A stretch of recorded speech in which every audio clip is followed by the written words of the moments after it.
seka mopanga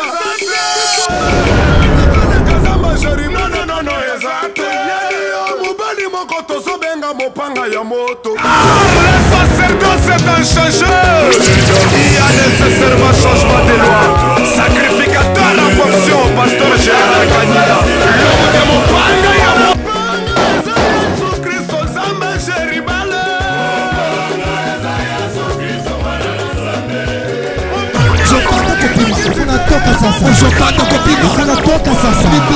Il y a des gens qui sont en train d'être libérés. Visitation ya mopanga ya moto.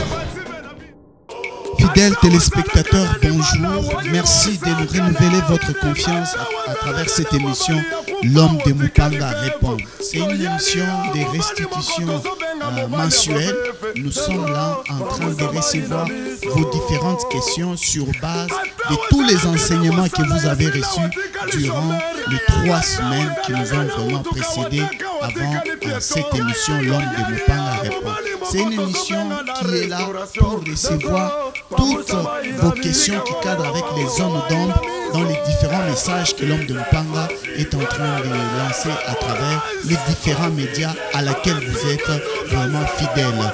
Je ne serai pas seul, je vais recevoir mon invité d'honneur et de marque, le pasteur Géribal, avec qui nous allons nous entretenir sur les différentes questions que vous nous avez envoyées à travers le numéro qui est affiché au bas de votre écran. Et pendant que l'homme de Dieu nous l'installons aussi, et nous allons passer le temps et nous disons à toutes les personnes, moi vous poser pasteur Géribal ma question, mon akouya tout à voir ta partager na moi. Bonjour révérend. Merci de nous avoir reçus dans votre cadre. Merci. Prenez place révérend. Fidèles téléspectateurs, comme vous venez de le constater, nous sommes dans un décor spécial où nous recevons le pasteur Géribal, l'homme de Mopanga. Il est avec nous. Nous avons dit que certaines de ses prédications nous ont précédés avant la diffusion de cette émission. Nous sommes là pour prendre toutes vos questions et aussi relever vos zones d'ombre. Pasteur Géribal, avant toute chose, nous voulons que vous puissiez bénir tous les enfants de Dieu qui ont adopté cette émission pour leur édification. Dieu Tout-Puissant, nous te bénissons, nous te rendons grâce pour cette circonstance merveilleuse que tu nous as accordée afin que nous puissions parler de ta part à ton peuple qui est déjà béni. Tu t'es révélé à nous comme Mopanga ya moto, mais c'est son excellence Jésus-Christ de Nazareth. Nous avons besoin de ton implication dans cette émission afin qu'elle soit une émission de grande délivrance dans la vie de quiconque nous suit. Au nom de Jésus-Christ. Amen. Pasteur Géribal, nous disons grand Amen avec tous ceux-là qui nous suivent. Nous sommes là, c'est une restitution. Il y a eu 3 semaines, vous nous avez bombardé avec beaucoup de messages. Alors nous voulons savoir comment vous vous portez, Pasteur Géribal. Non, je me porte bien par la grâce du Seigneur, tel que vous nous voyez là. Vraiment. Nous sommes en train de constater que ces derniers temps, vous vous lancez sur une piste de délivrance. Vous parlez de la délivrance de l'esprit, pasteur Géribal. Mais nous savons que la délivrance, c'est quand vous êtes en contact avec la personne. Comment vous pouvez enseigner la délivrance de l'esprit, quelque chose qui n'est pas matériel, qu'on ne peut pas voir. Non, même quand on touche, les gens tombent et on se limite par là. Non, il y a ceci. Nous voudrions dire ceci, M. Jacques, que nous sommes au 4e chapitre où nous parlons de condamnation des familles. Et les condamnations sont déjà des conséquences, c'est-à-dire les punitions, les peines infligées sur quelqu'un. Nous appelons ça des condamnations. Il est condamné à la pauvreté, il est condamné à la stérilité, il est condamné à la maladie. Cet homme, cette femme est condamnée à ceci là. Quelque chose qu'il ne veut pas. Tu vois, il est privé de la liberté. Et pourtant, c'est pour la liberté de manière intégrale que Christ nous a affranchis. Et lorsque nous parlons de la condamnation, des condamnations dans nos familles, nous ne parlons pas de familles seulement biologiques. Nous parlons de toutes les familles dans toutes les formes.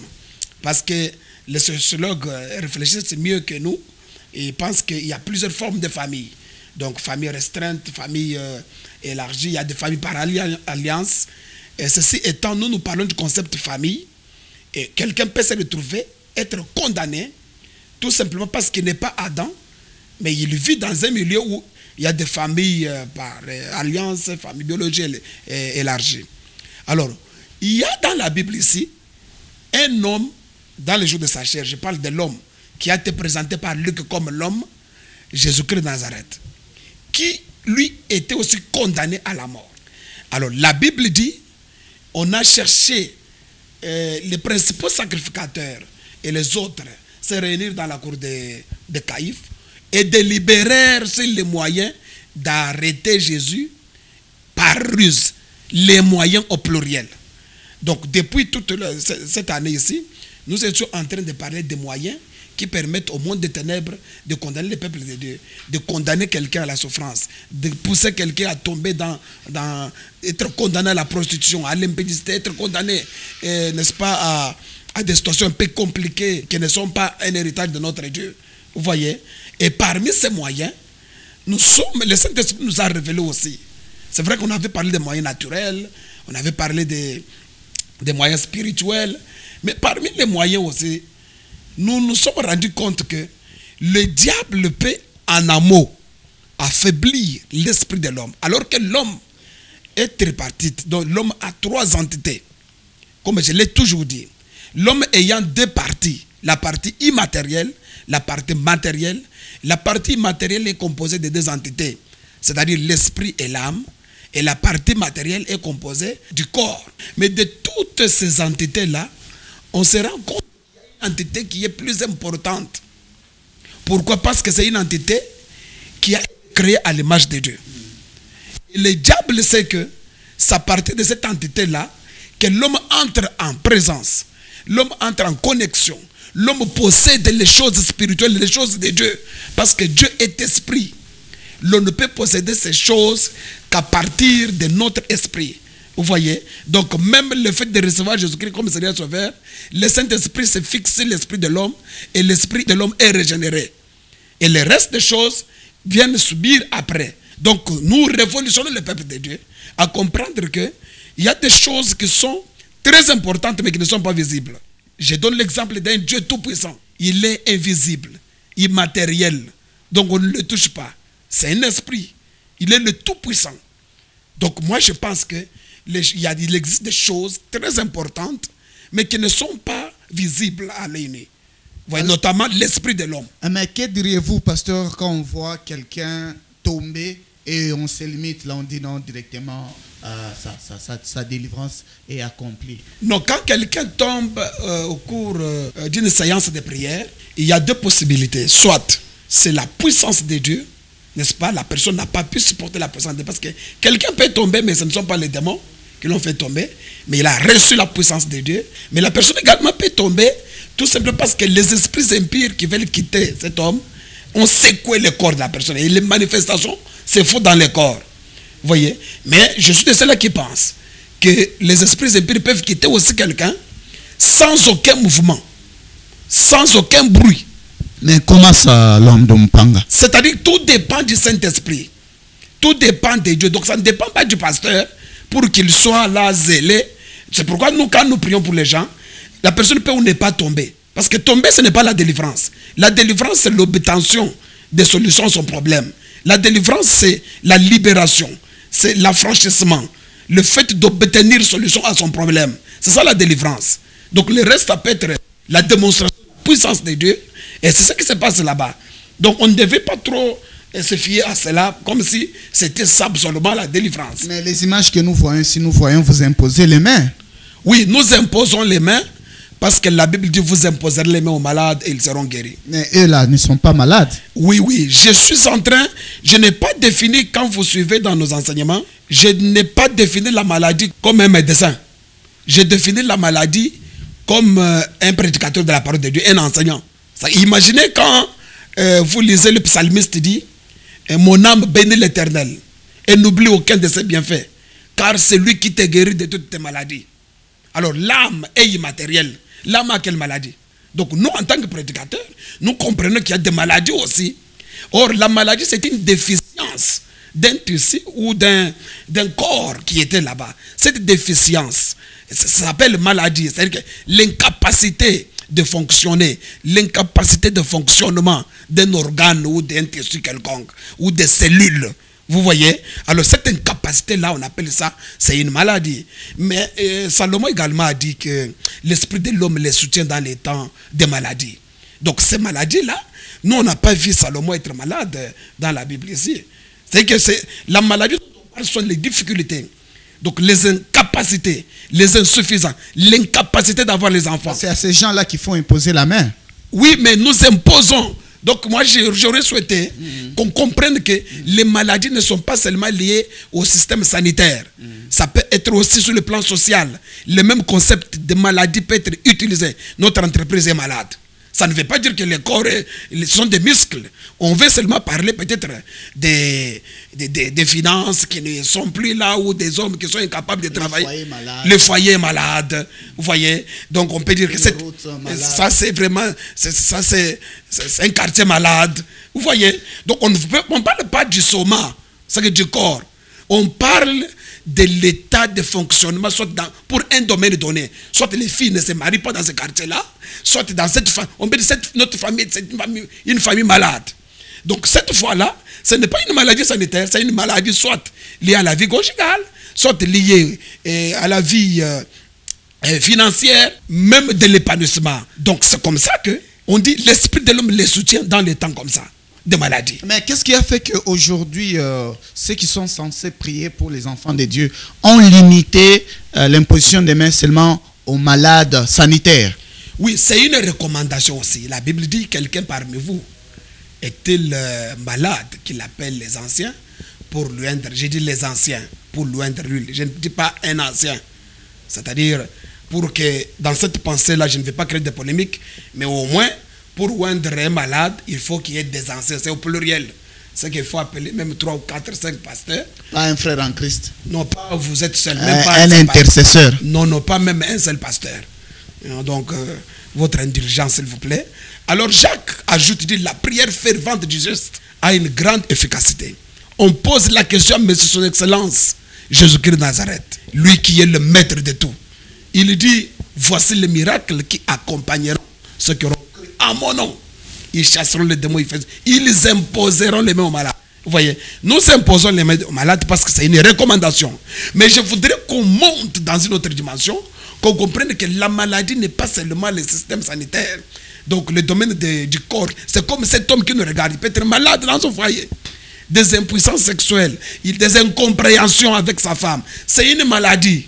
Ça demande une guérison. Et la guérison, c'est pour que la vie conjugale devienne harmonieuse. Alors, pasteur Jéribal, quels sont les signes qui démontrent noir sur blanc, parce que vous dites que le corps est immatériel et l'esprit est immatériel, quels sont les signes qui prouvent ou qui vous démontrent que non, dans cette personne, son esprit est malade, ou il y a un domaine de son esprit qui est, je ne sais pas, emprisonné? Comment vous parvenez à dénicher tous les signes ou les symptômes que l'esprit est affecté par des mauvais esprits? Et abattu. Abattu aussi. Il y a des signes spirituels. C'est par exemple quand vous parlez avec quelqu'un qui est dans les songes. Et il y a plusieurs signes.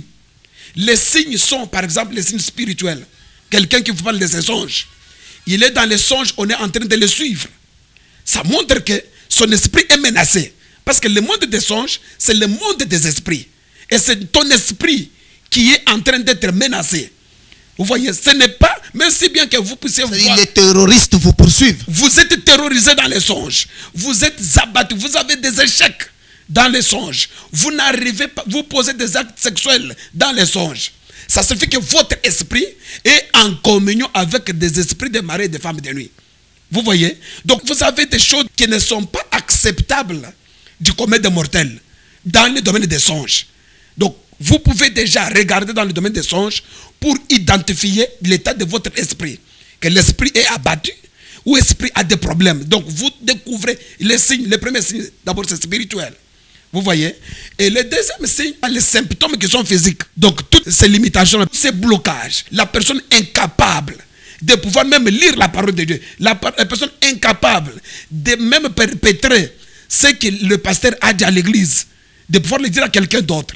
Vous voyez? Donc, ce manque d'accessibilité aux choses de Dieu nous montre des signes apparents qui nous montrent que cet homme a des problèmes au niveau de son esprit. Son esprit est abattu. Alors, vous voulez dire que cet homme ou cette femme qui nous suit, en constatant les signes que vous venez d'énumérer, ça prouve à suffisance que non? Son esprit a des problèmes. Ça veut dire que la première des choses... Même si la personne vit dans un confort. Même quand vous vivez dans un confort. Mais regardez Nabucodonosor.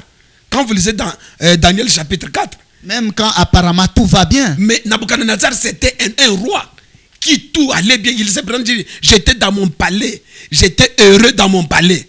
Je vivais tranquillement. Il m'a semblé bon de vous annoncer ces choses. Tous les gens qui habitent sur la terre. Moi, Nabucodonosor, je dois vous dire, quelles sont ces choses? Il voit dans les songes, lui qui est roi, de son vivant, il est roi, mais il se voit, on est en train de poursuivre. Il est en brousse, en train de manger de n'importe quoi, tout ça. Et le matin, il se réveille. Ça n'a pas tardé, regardez la suite. Nabucodonosor a vécu des choses comme ça. Donc, c'est pour dire que vous pouvez vivre des choses, votre esprit qui est déjà abattu. Le diable, ce qu'il fait, c'est quoi? Il commence d'abord par détruire ce qui est fort dans ta vie. Ce qui est fort dans ta vie, ce ne sont pas tes conforts. C'est un homme fort dans sa vie. Ce n'est pas celui qui a des conforts. Ce n'est pas celui qui a des immeubles. J'ai des relations. Non, ce n'est pas. J'ai des diplômes. J'ai des connaissances. Tu peux perdre ces relations-là le même jour. Tu peux avoir ces relations-là ne te profitent pas. Nous avons déjà vu des gens avec des téléphones, des généraux, les numéros des généraux, des ministres, des présidents, mais ils vivent des calamités inexplicables. Ces relations-là ne sont même pas profitables à cet homme, cette femme. Pourquoi? Parce que l'esprit de cet homme est obscurci, affecté. Vous voyez? C'est comme ça que l'apôtre Paul nous dit dans Ephésiens chapitre 6 que porter le casque du salut. Pourquoi? Parce qu'il y a des flèches que le diable envoie. Les flèches-là, il ne les envoie pas sur le corps. C'est l'esprit de l'homme. Lorsque l'esprit est abattu, lorsque l'esprit est affaibli, lorsque l'esprit de l'homme pas tué, parce que l'esprit ne meurt pas, mais l'esprit peut être abattu. L'esprit peut être affaibli. Il y a des hommes et des femmes qui vont à l'église. À un moment donné, ils sont découragés d'aller à l'église. Vous ne le connaissez pas. Non, donc, parce que vous donnez les enseignements de condamnation. C'est normal que leur esprit soit abattu. C'est-à-dire que non, ces enseignements, nous les donnons. Nous donnons pour que la personne ait la connaissance et se lève et comprenne que quel que soit mon statut, quel que soit le confort, tout ce que j'ai peut se perdre le même jour. Vraiment. Maintenant, pasteur Géribal, l'homme de Mupanga, comment vous conciliez cette image que nous sommes en train de voir et cet enfant qui était dans les comas, mais on a juste mis sa main à la télé, directement il a repris la vie. Comment vous expliquez cela? Parce que vous n'étiez pas en contact direct avec cet enfant. Non, ça, nous, et vous et moi, nous étions surpris. Ça suffit que notre émission était en train de passer comme celle-ci passe. Pendant que l'émission passait, nous ne disons pas aux gens, venez toucher à la télévision, venez faire ça. Nous, on ne dit pas ça. Mais seulement, c'est le père de l'enfant qui nous appelle. Pendant que l'émission est en train de passer, qui nous dit, nous voilà, le père et sa tante, la tante que vous voyez là. Bon, il était gravement malade, il ne parlait pas, il ne bougeait pas.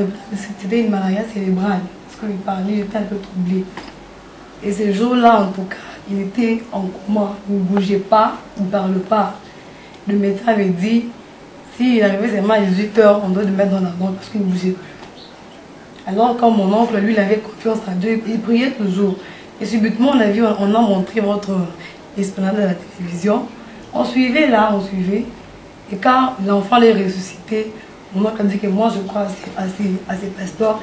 Il a pris sa main, il a mis à la télé et l'enfant a bougé, il a crié. Quand il a crié, on a appelé le médecin et le médecin dit ça, c'est un miracle. Il a commencé à parler, et il vous a appelé pour dire que votre Dieu, il a fait un miracle. Et ce médecin s'est étonné. Il s'est étonné parce que lui, il avait dit vers 18 h, on doit le mettre dans le morgue. Et on lui a raconté qu'on a fait toucher l'enfant. Oui, l'enfant à la télé. Parce que lui aussi, il était surpris. Parce qu'il a dit qu'il a fait tout. Oh, le docteur va s'alaka, en tout cas, on voit qu'il a été à la souka. Mais ça va s'alaka. Voilà pourquoi cet enfant était revenu. Qu'est-ce que tu dis alors? Je glorifie votre Dieu. Je le bénis parce que je sais qu'il agit et continuera toujours à agir. Et voilà pourquoi j'ai dit à ma famille que je resterai ici, parce que ici, il y a Dieu. Et ils attendaient qu'on l'amène à la morgue, tout ça. Et le papa a eu l'inspiration de prendre son enfant, placer sa main sur les images du témoignage qui passait à la télé. Alors c'est comme ça que, de manière miraculeuse, l'enfant s'il sautait, il est debout. Et ils nous ont appelés, nous on leur a dit, venez ici. Et on va voir, nous on ne le connaît pas. Donc ça signifie que quand la puissance du Saint-Esprit est dégagée, même l'esprit de Lazare qui était déjà condamné quelque part peut être libéré. Et la personne... dire, même si l'esprit est abattu, comment la puissance peut ramener l'esprit à la vie? Mupanga ya moto peut ramener au nom de Jésus-Christ l'esprit et le régénérer de manière totale. C'est l'image de cette maman que nous voyons marcher. Mais la maman là, on l'a amenée, donc l'esprit abattu. L'esprit abattu, désespéré même. Et quand la maman est venue, nous, la Bible dit que deux valent mieux qu'un. Quand l'un tombe, l'autre les relève. Alors comme cette maman-là était tombée, comme il y a ses confrères comme nous, donc les frères en Christ comme nous, et nous avons exploité la puissance divine de notre Seigneur Jésus-Christ, et la maman est debout, l'avait amené militaire. On l'a amené comme ça, et puis on a imposé des mains, on a récupéré son esprit, et la maman est debout.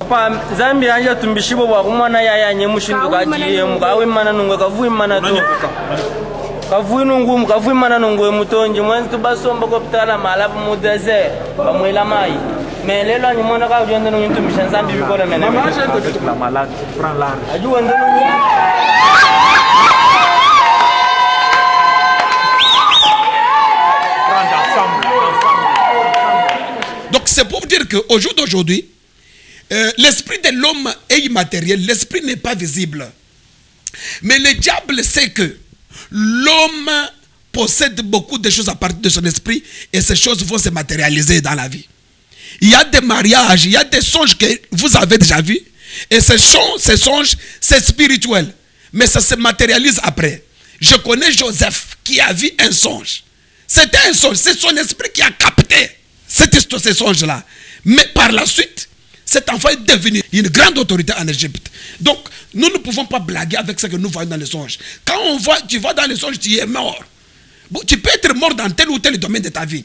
Au moment que ton esprit a connu un choc, ton esprit est victime, n'est-ce pas, d'une déficience quelconque. Et vous n'allez pas négliger en disant que non, c'est un problème économique, parce que je passe des moments un peu difficiles. C'est pourquoi mon esprit est abattu, pasteur Géribal. Non, écoutez. Si quelqu'un était en train de dire que si vous n'avez pas de projet contre le diable a des projets contre vous. Regardez quand vous lisez dans Ésaïe chapitre 14, on nous présente Lucifer qui a des projets de faire un coup d'état au ciel. Il a des projets de faire un coup d'état au ciel. Il dit, je monterai, je ferai ceci, je vais m'asseoir et je serai semblable au Très-Haut. Vous comprenez? Lucifer au ciel, il n'a même pas honte. Il a l'audace de provoquer la guerre au ciel. De créer un projet. Et ce projet-là, ce n'était pas contre Michael. Ce n'est pas un projet contre Gabriel, mais contre Dieu, s'il vous plaît. Il dit, je dois m'asseoir, je dois être semblable à lui. Et ce projet-là, j'ajoute un autre élément. Lucifer comme esprit, il n'a pas de projet contre la terre, contre les eaux, contre les forêts. Non, il commence en amour. Il commence au ciel. Vous voyez, quand il pose la question à Jean, la Bible dit, il lui guerre au ciel. Point. Il lui guerre au ciel. Ça suffit que si au ciel il y a eu guerre, qu'en est-il dans nos maisons ici? Si le diable peut oser de provoquer la guerre au ciel. Vous voulez dire défier Dieu? Défier Dieu. Est-ce que vous comprenez? Quand on dit on les précipita, ça suffit qu'il ne voulait pas partir. On l'a précipité. Donc Lucifer ne voulait pas partir. Donc nous devons comprendre aussi que par rapport à l'homme, M. Jacques, je disais que l'homme a trois entités, l'esprit, l'âme et le corps. Le corps de l'homme est semblable à un parvis. L'âme de l'homme est semblable à un lieu saint. L'esprit de l'homme est semblable à un lieu très saint. C'est un tabernacle. C'est comme ça que l'apôtre Paul dit, ne savez-vous pas que votre corps est le temple du Saint-Esprit? Donc nous sommes les temples, nous sommes la maison de Dieu. Et cette étant maison de Dieu, la chambre à coucher de ces dieux-là, c'est l'esprit de l'homme d'abord. Est-ce que vous comprenez ça? Alors, conformément au tabernacle, regardez ce qui s'est passé. Au jour d'aujourd'hui, dans cette dispensation, le tabernacle est spirituel. Dans cette dispensation. C'est que le tabernacle n'est plus comme celui de Moïse. C'est comme ça quand vous lisez dans Hébreux chapitre 9. La Bible dit Jésus-Christ comme souverain sacrificateur. Il a traversé le tabernacle le plus grand, le plus parfait, qui n'est pas construit de mains d'hommes. Quand on dit le plus grand, c'est qu'il y a le tabernacle le plus petit. Quand on dit le plus parfait, c'est qu'il y a des tabernacles imparfaits. C'est le tabernacle de Moïse. C'était imparfait parce que ça n'amenait pas le peuple à la perfection. C'était petit. Quand on dit qu'il n'est pas construit de mains d'hommes, ça signifie que le tabernacle de Moïse était construit de mains d'hommes. Mais quel est ce tabernacle qui n'est pas construit de mains d'hommes, qui est plus grand, plus parfait? C'est l'univers que tu vois ici. C'est un tabernacle. C'est que ceux qui sont dans le monde, ils sont dans les parvis. Ceux qui sont dans l'église, ils sont dans les lieux saints. Et dans le lieu très saint qui est le ciel, il n'y a qu'un seul, le souverain, parce qu'au ciel, il y a un seul qui est là. Jésus-Christ de Nazareth. Il joue le rôle du souverain sacrificateur. Nous, à l'église, nous sommes des sacrificateurs. C'est pourquoi il dit, il a fait de nous un royaume de sacrificateurs. Donc nous sommes des sacrificateurs dans le lieu saint. Alors, ceci étant, quand nous lisons maintenant, nous comprenons qu'il y a guerre au ciel. C'est que le ciel, c'est quoi maintenant? Le ciel est comparable au lieu très saint. Mais c'est Jacques. J'aimerais que ça, c'est un enseignement des adultes. Un enseignement des hommes qui veulent devenir grands. Qu'est-ce que vous voulez dire par là, l'homme de Mupanga? C'est-à-dire que nous devons quitter aux enseignements, aux choses élémentaires de Dieu. Comme dit Hébreux chapitre 6, Hébreux chapitre 5. Nous devons accéder à la dimension de Dieu. Parce que les choses que nous prêchons, Dieu t'aime, Dieu t'aime. Ça, même les païens connaissent ça. Ça même, tous les chrétiens, la connaissance a tellement augmenté en ces derniers temps qu'il faut donner, comme Philippe disait, montre-nous le Père et cela nous suffit. Alors, quand nous posons la question à Jean, Jean nous dit qu'au ciel, il y a une guerre. C'est que nous comprenons qu'une guerre peut se produire dans l'esprit de l'homme, dans le lieu très saint. Une guerre peut se produire. Mais quelle a été l'attitude de ceux qui sont au ciel? Au ciel, ils ont créé, on dit Michael et ses anges combattirent pour lutter guerre pire. Parce que si le diable, l'esprit, j'ai dit le diable comme esprit, s'il arrive à gagner la bataille au ciel, la guerre au ciel, ça suffit qu'il prend tout ce qui reste en aval. Donc le diable comprend, Lucifer a compris que d'abord le ciel. C'est comme un rebelle qui se dit d'abord la capitale politique. Quand on gagne la capitale, les provinces tombent. Toutes les institutions spirituelles et tout se trouvent dans l'esprit de l'homme. Et le diable a compris que je ne peux pas aller combattre la terre. Je commence d'abord par créer. Je peux faire un coup d'état au ciel. Et si ça réussit, il s'encapare de la terre, de tout ce qui reste facilement. Si le diable réussit à abattre l'esprit de l'homme, il peut arracher ses enfants. Il peut arracher même le ministère. Il peut t'arracher même ta fortune. Il peut t'arracher les fonctions que tu as là. Il peut t'arracher tout ce que tu peux. C'est comme ça que le diable travaille. Ça c'est fort, c'est un enseignement qui devait révolutionner tout le monde. Vous êtes oppressé par quel esprit? Et ces esprits n'oppressent pas ton corps. Le corps subit des conséquences. Donc vous comprenez, quand le diable réussit à avoir Adam, c'est fini, le reste ici, il peut en faire comme il veut. Et quand il veut. Donc quand le diable réussit à étouffer ton esprit, et réussit à abattre, à affaiblir ton esprit, il ne tue pas l'esprit. L'esprit est là mais abattu. Ça suffit qu'il y a des choses de Dieu qui vont échapper à cet homme.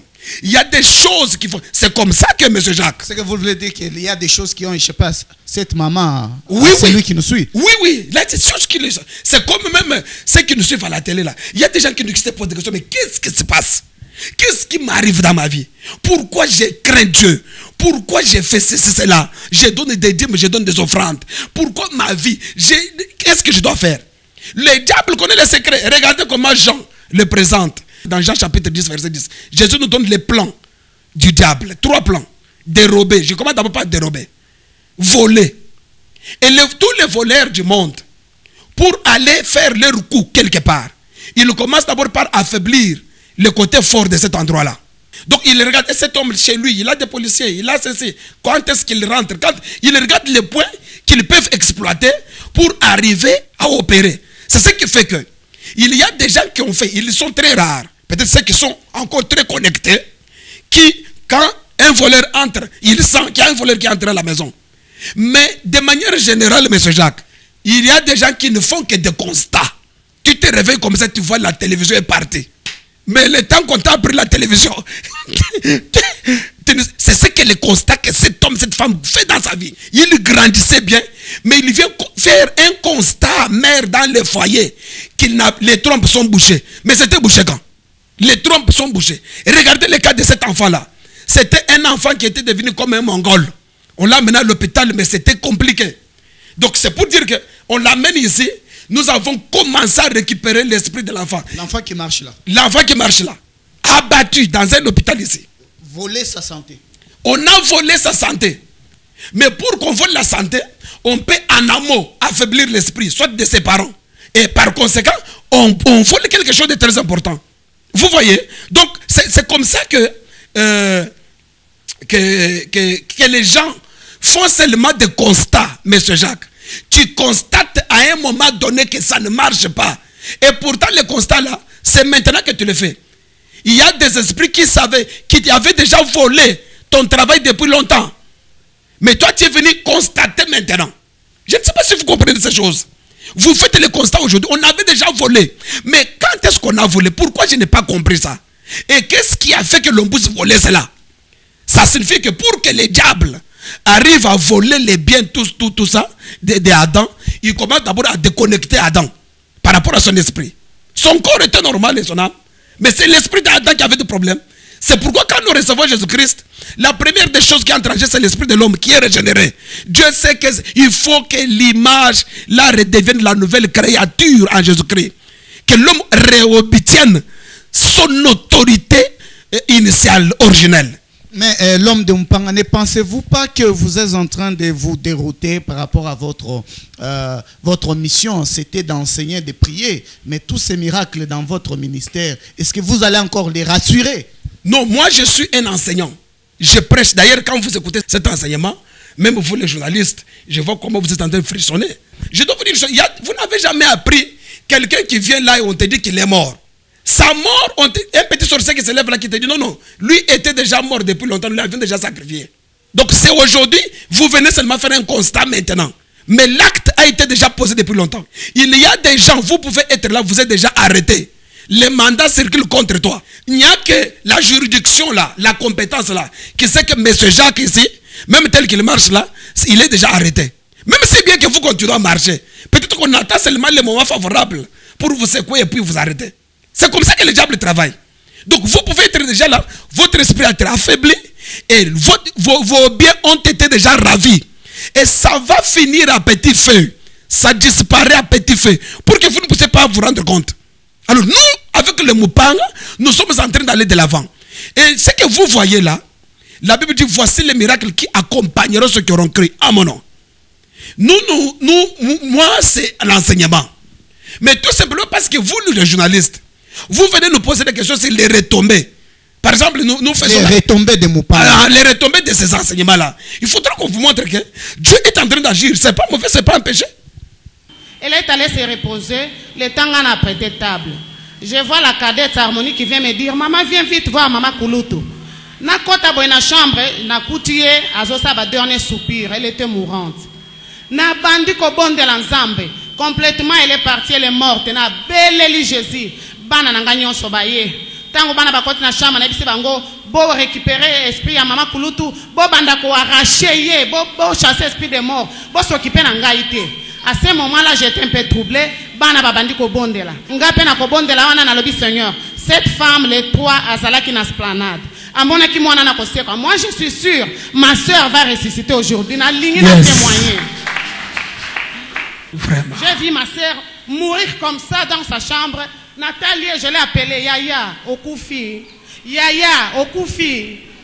Calme. Na bengi pasteur, na bise pasteur, la grande sœur vient de mourir. Le pasteur est venu me rejoindre là-bas. Et c'est à ce moment-là qu'on a pu récupérer ma sœur. Voici, elle est en vie. J'ai béni Dieu.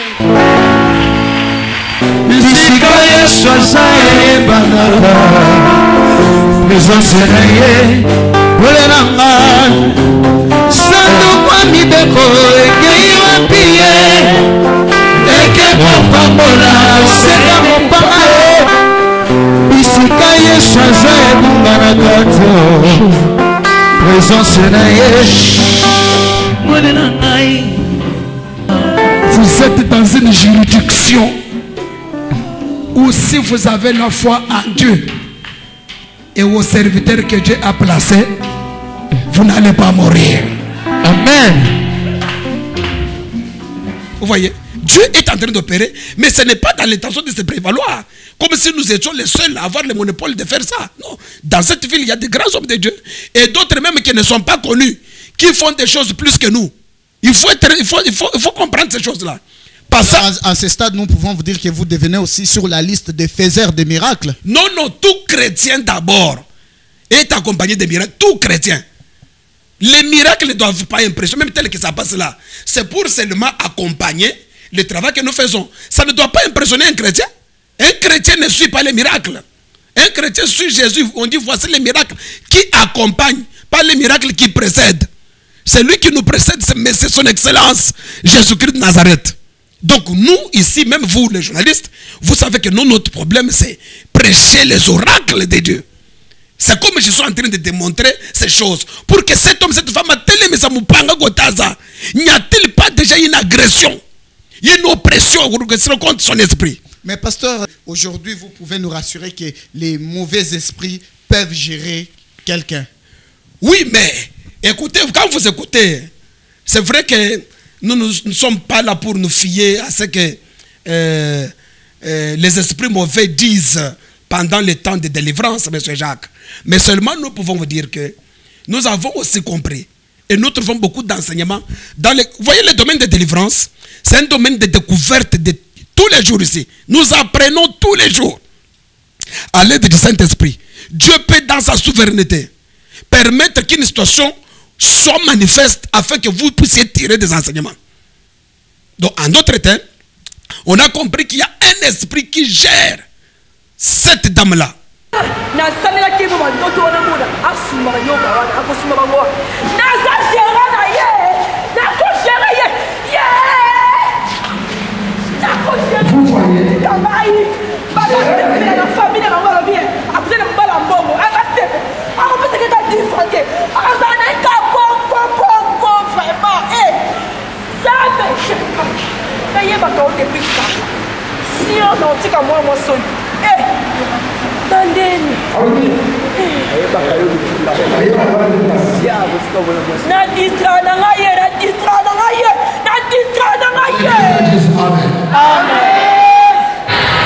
vous pouvez être là, mais vous êtes géré par un esprit, mais vous ne vous comprenez pas. Vous êtes là, vous êtes géré par un esprit. Ils savent qu'il n'arrivera pas là-bas. Et vous savez, quand vous lisez dans Néhémie chapitre 4, il y a Sanballat et Tobija qui étaient là, qui géraient tous les mouvements des travaux de Néhémie avec ses contemporains, avec ses amis et ses frères. Donc, ils sont en train de travailler, mais ils ne savent pas qu'il y a une cabale, il y a un groupe de gens qui gèrent l'évolution de cette histoire. Vous pouvez être là, vous avez votre foyer, mais on vous gère. On dit non, vous n'arriverez pas à cet endroit. Vous n'arriverez. Il y a une gestion à long ou à court terme. Donc on vous gère comme ça, on sait que lui n'arrivera pas là-bas. Et c'est pourquoi vous êtes en train, avant de mettre point final, vous parlez de la cime, l'homme de Mupanga. Alors j'ai dit. Vous parlez de la cime, mais l'homme de Mupanga, on ne sait pas au stade où nous sommes. Pourquoi vous prenez, au lieu de prendre les exemples bibliques, vous allez encore prendre les exemples. Moi je suis l'apôtre Paul disait, Monsieur Jacques, soyez donc mes imitateurs comme je le suis de Christ. Moi mon modèle c'est son excellence, Jésus-Christ de Nazareth. Je l'aime beaucoup, c'est Dieu. Il est le Dieu tout-puissant, le créateur du monde visible et invisible. Quand Jésus de son vivant, dans le jour de sa chair, il prend les exemples de la vie courante pour expliquer les choses du ciel. Vous voyez? Parce qu'il ne faut pas compliquer la vie. La vie est déjà très compliquée. Alors il ne faut pas compliquer encore les gens, la vie, tout ça. prends l'exemple de la vie et l'adapter. L'exemple même de la médecine, de droit, etc. Pour l'adapter à la parole de Dieu et faire comprendre. C'est comme ça que Jésus, comme il sait qu'en Israël, les gens aimaient beaucoup l'agriculture, ils aimaient la pêche. Hein, vous voyez ça? C'était des activités qu'on faisait là-bas. Jésus, il liste des exemples comme il y avait un homme qui avait son champ. Vous voyez? Donc il prend ce que les gens comprennent bien pour l'adapter et faire comprendre, véhiculer son message qu'il a apporté. Je parle de la carte SIM, qu'est-ce que cela veut dire? La carte SIM du commun des mortels, c'est un petit truc là que l'on dépose dans un téléphone et vous, si cette carte n'est pas dans ce téléphone-là, le téléphone ne va pas fonctionner. Si la carte SIM a des égranitures, cette carte-là ne va pas se fonctionner. Si la carte SIM-là est mal placée, vous voyez, donc on va vous dire que nos problèmes de réseau. Donc, c'est la carte SIM. Insérer SIM. Insérer SIM. Vous pouvez trouver un gros téléphone comme ça, mais le secret de ce téléphone-là, c'est la SIM. Si on n'a pas mis la SIM, on ne sera pas en mesure de capter le réseau. Même si vous avez les iPhones, il faut placer la SIM. Or, la carte SIM est cachée. Elle est cachée, elle est à l'intérieur. C'est comme l'esprit de l'homme, c'est caché. Vous ne le voyez pas. Mais c'est à partir de l'esprit de l'homme que l'homme arrive à capter le véritable réseau, qui est le réseau du ciel, c'est-à-dire le réseau de notre Dieu, de la voûte céleste. C'est que Dieu entre en communion, même par le moyen de la prière, en communion avec l'homme à partir de son esprit. C'est pourquoi nous disons que nous devrions bien entretenir. Vous trouverez quelqu'un qui a sa carte SIM, il la met dans une enveloppe, il protège très bien la carte SIM. Donc, et SIM, ma bellette. Les contacts sont là. Et dans une même carte SIM, M. Jacques, vous pouvez trouver même un répertoire d'autant de personnes et des autorités toujours là-bas. Parce que vous êtes connecté à un réseau, vous avez la possibilité d'entrer en contact avec beaucoup de gens. Y a-t-il un homme et une femme qui a besoin de relations? La véritable carte SIM, c'est son esprit qui doit être connecté au véritable réseau, pas les réseaux occultes, mais les réseaux de Dieu. Parce que regardez, dans ce monde, il y a beaucoup de réseaux. C'est là que nous disons que nous, les chrétiens, nous devons être connectés à Dieu, le Tout-Puissant, mais c'est son excellence Jésus-Christ. Les autres païens aussi, chacun a un réseau auquel il est connecté. Il y a des occultistes, des sorciers, il y a des réseaux comme ça. Donc ils sont aussi en connexion avec les réseaux comme ça. Alors le monde que tu vois, c'est un monde comme ça. Ah! Alors si vous n'êtes pas, votre carte SIM n'est pas en contact. Pour identifier un réseau. Identifier sur un réseau. Vous serez là, on sera en train de vous ballonner comme ça. Voilà pourquoi nous disons qu'en tant que chrétien, en tant qu'un enfant de Dieu, le puissant réseau qui n'a pas de rupture, qui n'a pas de perturbation de réseau, qui n'a pas de cela, qui ne demande pas les unités et tout ça, c'est Messie son excellence, Jésus-Christ de Nazareth.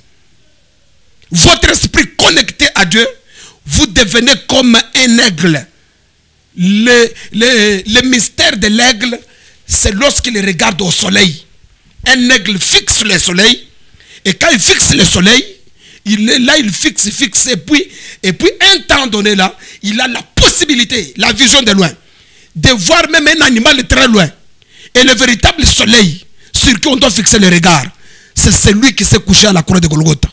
Mais c'est son excellence, Jésus-Christ de Nazareth. C'est pourquoi la Bible dit, ayons notre regard fixé sur Jésus. Ce n'est pas le regard des yeux comme ça. C'est notre esprit doit être en connexion.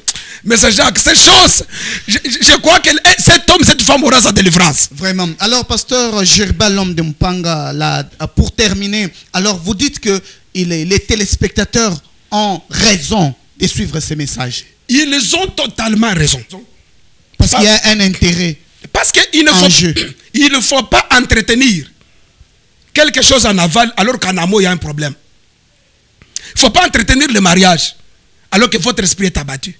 Il ne faut pas entretenir. Vous pouvez même donner beaucoup de choses à votre mari. Même préparer bien. Même lui faire des bisous comme vous voulez.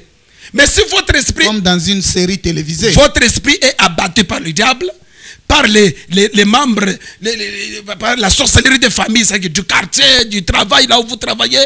Vous pouvez vous retrouver, vous faites des incompréhensions inexplicables, des pertes au travail. Et vous perdez des dossiers comme ça. Parce qu'il y a un petit sorcier occultiste qui a manipulé ton esprit dans ton bureau. Il manipule ton esprit, tu perds le dossier. Il ne manipule ton esprit. Tu es devant un malade comme ça, tu es incapable de poser un bon diagnostic. Tu es un avocat, toutes les théories du droit disparaissent. C'est que quand vous sortez de la salle de classe, de l'auditoire, vous commencez à vous rappeler. Pourquoi? Parce que l'esprit a été abattu. Vous devenez même incapable de vous défendre lorsqu'il faut vous défendre. N'y a-t-il pas un homme et une femme qui se voient incapables de... L'apôtre Paul même était en train de dire ces choses. Mais c'est Jacques. Les gens sont condamnés. Les condamnations, ce sont des punitions, des peines, manque de liberté. Mais c'est en aval. Mais en amont, qu'est-ce que le diable exploite pour arriver à condamner la personne? Parce que le diable sait que ce qui fait de l'homme, ce n'est pas le corps, mais c'est son esprit. En réalité, dans l'homme, c'est l'esprit de l'homme.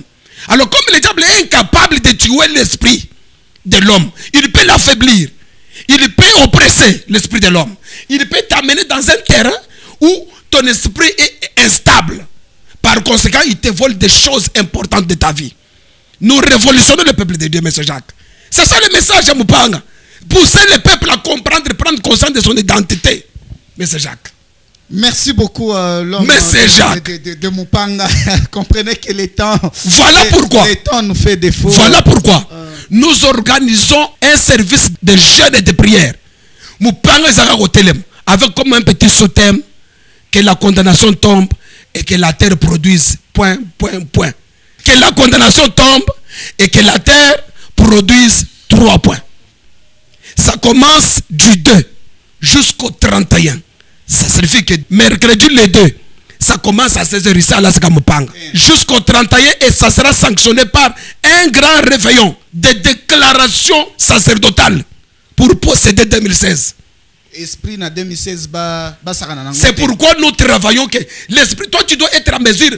Quand tu entres dans un bureau, dans une entreprise, il y a des occultistes qui sont là, ils te respectent. Et le secret c'est être attaché à Jésus-Christ. Oh, il y a tout ce que l'ennemi a déjà volé, ça peut, parce qu'il y a la loi de la restitution.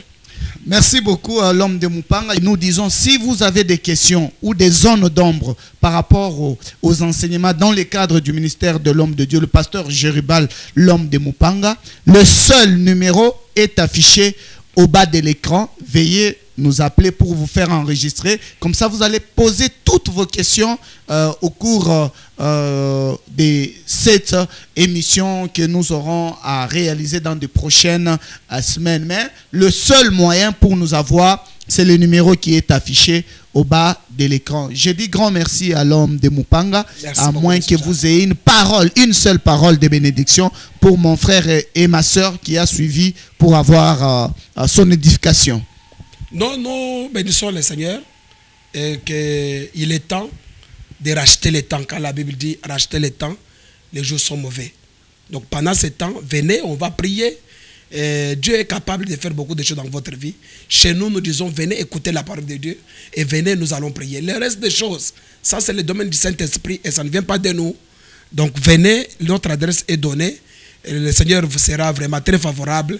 Et n'oubliez pas de prier pour vos enfants. N'oubliez pas de prier pour vos femmes. Surtout par rapport à l'esprit. Qu'il n'y ait aucune utilisation négative des esprits de tes enfants, des esprits de ton mari. Tout ça. Sinon, en aval, ils ne vont pas voir des choses comme ils pensent les devenir. Parce qu'on a déjà vu des gens qui montaient bien, mais qui sont arrêtés dans le parcours.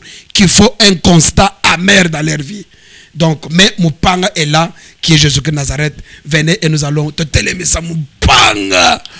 Merci beaucoup, fidèles téléspectateurs. Le pasteur a donné tous les programmes. Au revoir et à la prochaine. Je dis merci à la grande équipe technique. Merci, pasteur. C'est moi qui vous remercie. Utana moto nazela uteleme se Mupanga upesi mbot. Wa bitumba nino yozala kazama aseka Mupanga.